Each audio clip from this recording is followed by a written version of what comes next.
Oke guys, Assalamualaikum warahmatullahi wabarakatuh.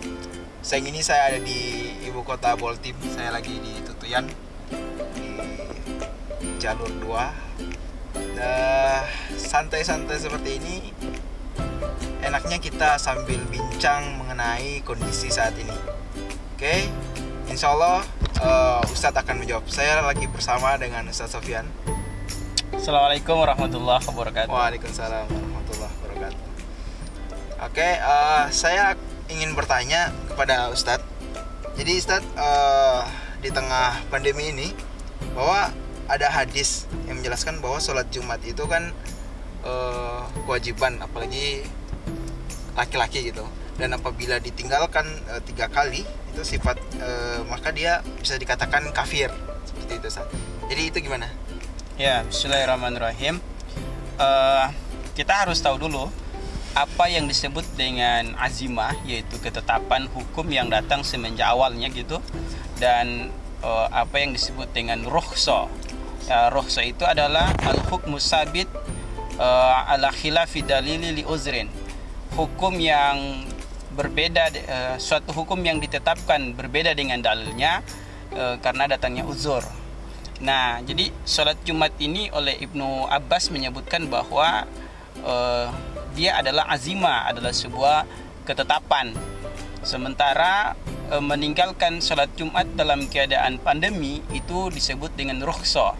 Nah, sehingga dia berbeda dengan dalilnya sebab ada uzur.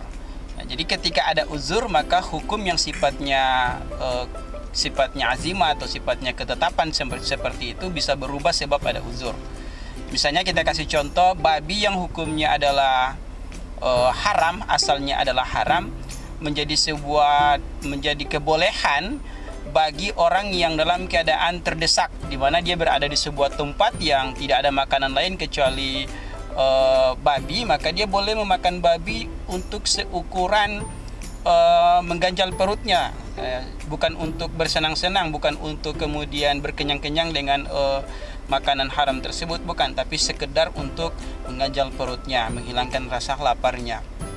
Nah, demikian juga sholat Jumat bagi seorang laki-laki, ulama sepakat itu adalah fardu ain, artinya sebuah kewajiban yang melekat kepada masing-masing individu kita. Nah, tapi ketika datang pandemi, datang corona ini merupakan sebuah uzur, maka dia boleh meninggalkan sholat Jumat, meninggalkan sholat Jumat sebab uzur tersebut. Nah, banyak hadis keterangan di fikih yang menyebutkan hal ini.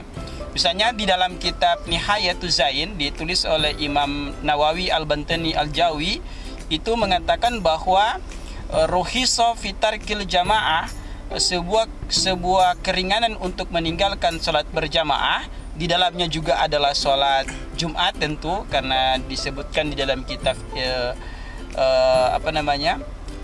Anwarul Masalik bahwa segala sesuatu yang menjadi uzur untuk meninggalkan sholat berjamaah itu juga menjadi uzur untuk meninggalkan sholat Jumat.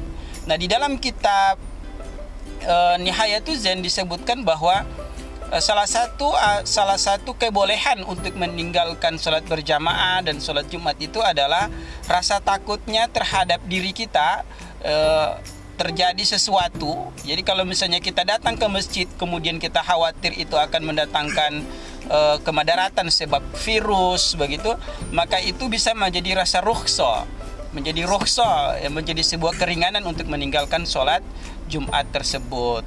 Nah, jadi kita harus paham dulu itu, apa itu rukhsah, apa itu azimah, ketetapan.